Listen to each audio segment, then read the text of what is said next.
From tragic suicides and heart-wrenching deaths to Hollywood royalty godparents and century-old radio broadcasts from a Model A Ford, the beloved family sitcom Nanny and the Professor harbored secrets far darker and stranger than any of Nanny's mysterious powers, including a marriage that scandalized Hollywood and a Real Housewife aunt to Paris Hilton.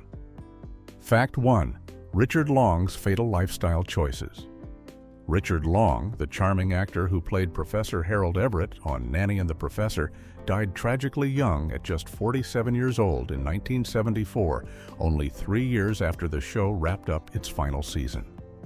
What makes his death even more heartbreaking is that it could have been prevented if he had taken better care of himself, but Long refused to change his destructive habits despite knowing he had serious heart problems. His co-star Juliet Mills, who played the magical nanny Phoebe Figalili, later revealed just how reckless Long was with his health during their time working together on the show. She remembered that he drank alcohol constantly, smoked cigarettes heavily, and consumed an astonishing 15 cups of coffee every single day. Mills also shared a particularly vivid memory that showed just how eager Long was to start drinking each evening whenever they were filming the last shot of the day, which always happened around 5:30 in the afternoon. Long would look at his watch and say, "The ice is melting," hinting that he was ready for his cocktail hour to begin. Long had actually suffered his first heart attack back when he was only 30 years old, but even after that wake-up call, he refused to make any meaningful changes to his lifestyle. He told Mills directly that he wanted to live life on his own terms and didn't want to be treated like an invalid, even though he understood that his choices were slowly killing him. Sadly, Long's determination to live the way he wanted came at the ultimate price when he died from a fatal heart attack on December 21, 1974, just 4 days after turning 47. Fact 2. Tragic child star suicide.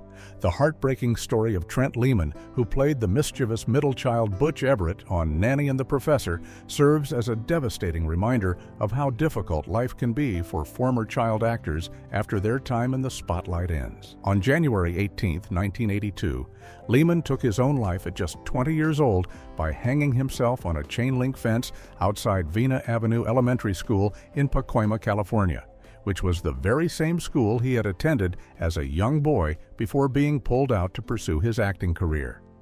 The circumstances leading up to his death paint a tragic picture of a young man struggling with multiple devastating setbacks all at once.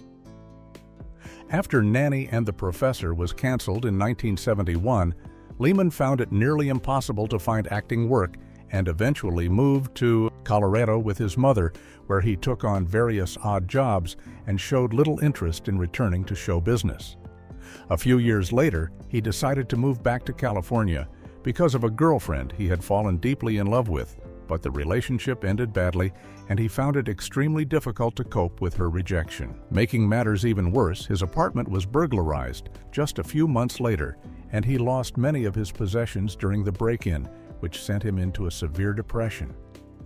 On the night of his death, Lehman was staying with an old elementary school friend named Joseph Allen, and when Allen returned home that evening, he discovered Lehman's body hanging from the fence outside their old school. Lehman left behind a suicide note in his pocket. His death, along with the suicides of 2 other former child actors named Rusty Hamer and Tim Hovey, inspired actor Paul Peterson to found A Minor Consideration, which has become one of the most important advocacy organizations protecting the rights and well-being of child performers in the entertainment industry. Fact 3. Vivien Leigh and Noel Coward were godparents. Juliet Mills, who played the enchanting Nanny Phoebe Figalili on the show, came from an incredibly prestigious showbiz family that had connections to some of the biggest names in Hollywood and theater history. Her godmother was none other than Vivien Leigh, the legendary actress who played Scarlett O'Hara in Gone with the Wind, and her godfather was Noel Coward, the celebrated British playwright, composer, and actor who was known throughout the entertainment world simply as the Master. Leigh and Coward were both close friends of Mills's father, the acclaimed actor Sir John Mills, and they took their godparent duties quite seriously throughout Juliet's childhood and beyond. Leigh treated young Juliet like her own daughter. letting her play with her jewelry box and taking her to visit her personal couturier. And Mills later recalled sitting next to Vivien Leigh watching Gone with the Wind when the film was re-released, describing the experience as breathtaking and noting that Leigh had a wonderful sense of humor. Coward showed his affection in his own witty way by signing birthday cards to his goddaughter as God, playing on his role as her godfather, and he made sure to give her a book token to Hatchard's, a famous and historic bookstore in London, every single year for her birthday. He also invited Mills to glamorous parties at the Savoy Hotel in London, and she sometimes visited him at his home in Gstaad, Switzerland, with her parents. Mills later said she had no idea Coward was gay when she was growing up, though she added that she wouldn't have cared either way, and she remembered him as a wonderfully funny and incredibly witty man who made a lasting impression on her life. Fact 4. Juliet Mills married her much younger co-star. Juliet Mills found love in a rather unexpected place when she was cast alongside a young, up-and-coming actor named Maxwell Caulfield in a 1980 United States tour of the award-winning play The Elephant Man, and what began as a professional relationship quickly blossomed into something much deeper and more meaningful. Caulfield, who would go on to become famous as the heartthrob leading man in Grease 2 just 2 years later, was only 21 years old when he met Mills while she was 39 at the time, creating an 18-year age gap that raised quite a few eyebrows in Hollywood and beyond. Mills later described their connection as love at first sight, saying they were instant friends who felt immediately attracted to one another. And Caulfield himself said there was a connection on a psychic level that felt instantaneous for both of them. The couple married on December 2, 1980, and despite facing constant criticism and skepticism from people who doubted their relationship would last because of the significant age difference, they have now been happily married for over 45 years. Mills has spoken openly about the age gap over the years, explaining that everybody is always interested in the fact that she married someone so much younger, but she firmly believes there are no rules when it comes to love, and that age doesn't really matter if you find someone you want to share your life with. Caulfield has echoed those sentiments, saying that Mills is actually the one who keeps him young and describing their relationship as a reverse process that's almost spooky, and he has called the age difference nothing but a number, emphasizing that they are truly soulmates. Fact 5. Kim Richards is Paris Hilton's Aunt Kim Richards, the adorable child actress who played the youngest Everett sibling Prudence on Nanny and the Professor, has a fascinating family connection to one of the most famous families in modern celebrity culture that most fans of the show would never expect. Richards is actually the aunt of Paris Hilton and Nikki Hilton, the famous socialites and businesswomen who became household names in the early 2000s, which means the sweet little girl from the 1970s sitcom is directly related to Hotel Empire royalty. The family connection works like this. Kim's mother, Kathleen Mary Dugan, was married to Larry Avanzino before she married Kim's father, and from that first marriage came Kim's older half-sister, Kathy Hilton, who went on to marry Richard Hilton from the famous Hilton Hotel family and became the mother of Paris and Nikki. This means Kim Richards watched her nieces grow up to become international celebrities and reality television stars, with Paris becoming one of the first major influencers and socialites of the internet age. What makes this connection even more interesting is that Kathy Hilton herself was also a child actress during the same era, and she actually appeared in an episode of Nanny and the Professor, alongside other shows like Bewitched, Family Affair, and Happy Days before retiring from acting in 1979. Kim Richards herself went on to have a successful career beyond Nanny and the Professor, starring in Disney's Escape to Witch Mountain films. And decades later, she joined her sister Kyle Richards as a cast member on The Real Housewives of Beverly Hills, bringing the family's entertainment legacy full circle from classic television to modern reality shows. Fact 6.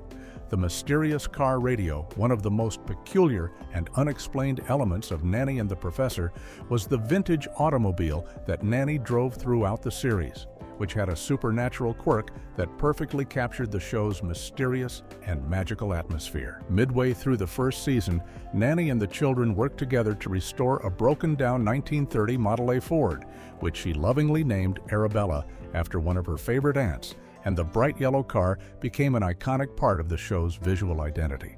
However, this wasn't just any ordinary classic car, because after the family installed an old radio inside Arabella, they discovered something truly bizarre and impossible to explain. The radio could only pick up broadcasts from the year 1930, even though the show was airing in the early 1970s.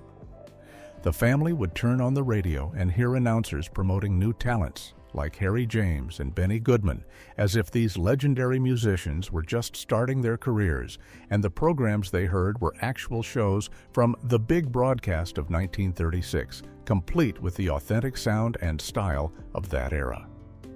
This strange phenomenon was featured in an episode titled The Great Broadcast of 1936, where the Everett family became so enchanted by the vintage programming that they listened to it constantly, and Professor Everett even found himself affected by the mysterious broadcasts at work.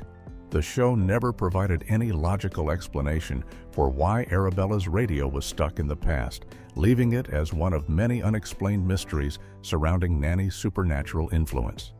And the writers seemed perfectly content to let this magical quirk exist without ever resolving it or giving viewers a rational reason for the impossible time-traveling radio waves. Fact 7. Real father-daughter guest appearance.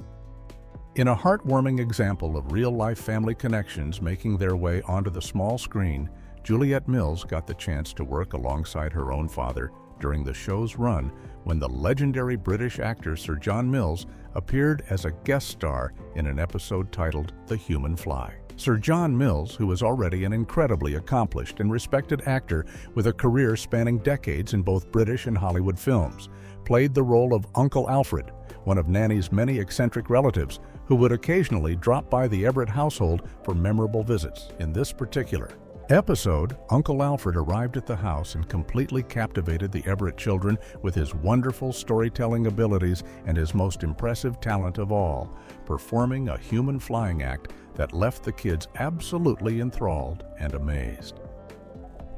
The episode allowed father and daughter to share screen time together in a way that felt natural and authentic, as Sir John Mills brought his considerable theatrical charm and presence to the role of the quirky uncle, who fit perfectly into the show's whimsical and magical atmosphere. This wasn't the only time the Mills family worked together across generations, as Juliet had actually made her very first appearance on film as an 11-month-old baby in the 1942 movie In Which We Serve, which starred her father in a leading role. Sir John Mills would go on to win an Academy Award for Best Supporting Actor in 1971 for his performance in Ryan's Daughter, cementing his status as one of Britain's most beloved actors, and his guest appearance on Nanny and the Professor remains a special moment that showcased the remarkable talent that ran through the entire Mills family. Fact 8. The Bride of Frankenstein joined Season 3. When the producers of Nanny and the Professor wanted to add some extra star power and eccentric energy to the show's third season, they brought in one of classic Hollywood's most recognizable horror icons to play a recurring character who fit perfectly into the show's magical and mysterious world. Elsa Lanchester, the legendary British actress who became immortalized in film history for her unforgettable portrayal of the Bride of Frankenstein in the 1935 Universal horror classic, joined the cast as Aunt Henrietta, described as an eccentric grand dame who owned and toured with a traveling circus. Lanchester's character made her first appearance in an episode called Aunt Henrietta's Premonition, where she arrived in town with her circus and shocked everyone by revealing a disturbing supernatural vision that Nanny was about to be carried off by a mysterious, mustachioed stranger, which naturally caused quite a bit of concern and confusion for the entire Everett family. The character worked as a fortune teller within the circus under the stage name Princess Lotus Flower, and she brought an element of drama and mysticism that added depth to Nanny's already mysterious background and her extensive family of unusual relatives. Aunt Henrietta returned for additional episodes throughout Season 3, including Aunt Henrietta and the Jinx, which featured a battle between reason and superstition, and Aunt Henrietta and the Poltergeist, where she helped the family deal with a ghostly presence in their home. By the time Lanchester appeared on the show, she had already built an incredible career spanning decades in both British and American films,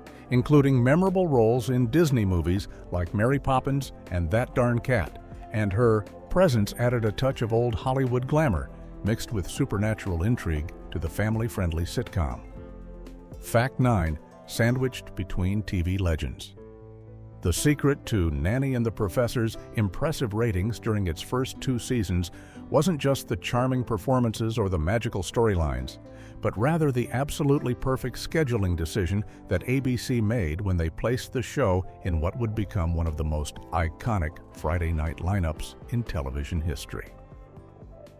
When the show premiered as a mid-season replacement in January of 1970, the network strategically positioned it at 8 o'clock on Friday nights, which meant it aired directly between The Brady Bunch at 7:30 and The Partridge Family at 8:30, creating an unbeatable 3-hour block of family-friendly programming that captured the attention of millions of American households. This scheduling was nothing short of genius because all 3 shows were aimed at nearly identical demographics, targeting young children, preteens, and their parents who wanted wholesome entertainment they could watch together as a family without worrying about inappropriate content.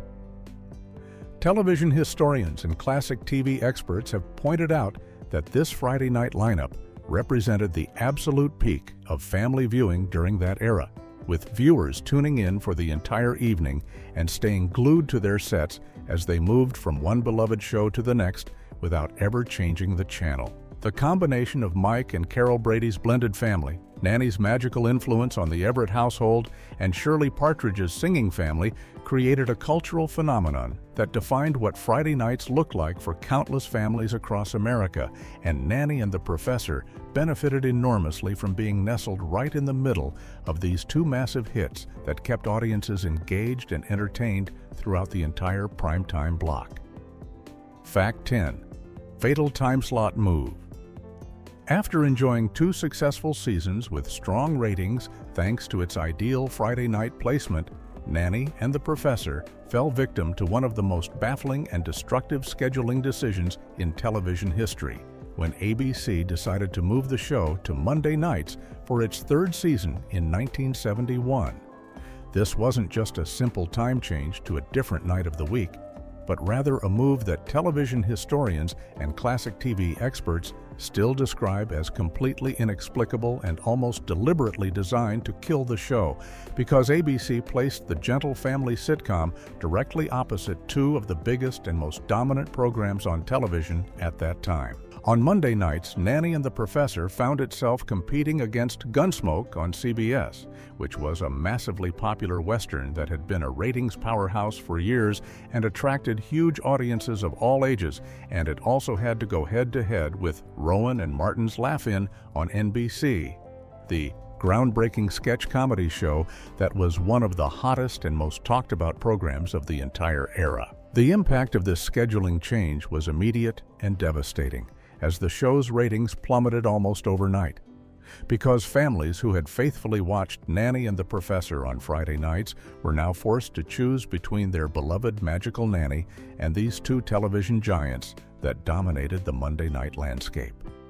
TV historian Ed Robertson, who hosts the podcast TV Confidential, has pointed out that this move was particularly tragic because it was a gentle family comedy that appealed to children, and when ABC moved it away from its successful Friday slot, half of the show's target audience was no longer able to watch it on a school night, which made the cancellation practically inevitable before the season even began. Fact 11. Nanny's age was centuries old.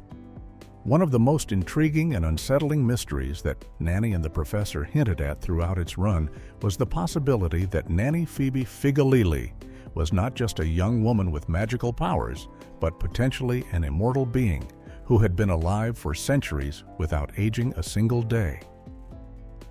In one particularly memorable episode, the children were preparing to attend a costume party when Butch went rummaging through Nanny's trunk looking for makeup, And while he was searching through her belongings, he stumbled upon something absolutely shocking. A passport with Nanny's photograph that listed her birth date as April 18, 1864, which would have made her 106 years old at the time the show was airing in 1970. The children were naturally confused and fascinated by this discovery, and they became even more convinced that something supernatural was going on when they saw an old photograph of Nanny's great-aunt that had been taken a full century earlier, and the woman in the picture looked exactly identical to Nanny herself, down to the smallest details. When the children confronted Professor Everett with their theory that Nanny might be over a century old, he tried to find logical explanations for what they had discovered. But just when he thought he had solved the mystery of the passport, Nanny casually mentioned that her great-aunt was born in October, making her a Libra, which completely contradicted the April birth date on the passport and left everyone more confused than ever. The show deliberately left this mystery unresolved and continued to drop hints throughout its run that Nanny might be far more than just a simple human being with psychic abilities, suggesting she could be an ageless entity who had been watching over families for generations, though the series ended before any of these tantalizing clues could be fully explained or confirmed. Fact 12. The animated movies changed everything. After Nanny and the Professor was canceled in December of 1971, the show got an unexpected second life in a completely different format that fundamentally changed one of the most important aspects of the series' original charm and mystery. The entire original cast, including Juliette Mills, Richard Long, David Doremus, Trent Lehman, and Kim Richards, reunited to provide voices for two animated television movies that aired as part of the ABC Saturday Superstar movie, with the first one simply titled Nanny and the Professor, premiering on September 30th, 1972, and the sequel, Nanny and the Professor and the Phantom of the Circus, following on November 17th, 1973. What made these animated adaptations so surprising and somewhat controversial among fans who loved the original live-action series was that they completely abandoned the show's carefully crafted ambiguity about whether Nanny actually possessed supernatural powers or was simply an exceptionally perceptive and intuitive woman. In the animated movies, Nanny openly and blatantly performed obvious acts of magic right in front of everyone, leaving absolutely no doubt that she had genuine supernatural abilities, which was a dramatic departure from the live-action series where her powers were always subtle, implied, and left open to interpretation. The first animated movie had Nanny getting caught up in a mystery involving a microdot and using her magic to help solve the case, while the second featured Aunt Henrietta's circus being sabotaged by a phantom who was kidnapping performers, and Nanny used her powers to track down the culprit with help from her bumbling detective relatives, Uncle Skylark and Dr. Watcham. Fact 13. Original title was different before. Nanny and the Professor became the title that audiences would come to know and love. The show went through the typical Hollywood development process, where creators and network executives debated and tested different names to find the perfect fit for their new series. During the pre-production phase, when the show was still being developed and pitched to ABC, the working title that creators A.J. Carruthers and Thomas L. Miller originally chose was Nanny Will Do, which had a completely different tone and feeling compared to the final title that eventually made it to air. The original title, Nanny Will Do, had a slightly more casual and playful quality to it, almost suggesting a sense of desperation on the part of the widowed Professor Everett, who had already gone through 5 different nannies in less than a year before Phoebe Figalili mysteriously arrived at his doorstep unannounced and uninvited. At some point during the development process, someone at the network or within the production team clearly recognized that Nanny and the Professor was a stronger and more memorable title that better captured the essence of what the show was really about. The relationship and dynamic between these two main characters and how their contrasting worldviews would create both Conflict and Harmony in the Household. The final title also had the advantage of being more straightforward and descriptive, immediately telling potential viewers exactly who the two central characters were without relying on wordplay or clever phrasing that might confuse audiences browsing through their TV guide listings. And it created a nice parallel to other popular shows of that era that used similar naming conventions with two main characters at the center of the story. Fact 14. Romance that never happened.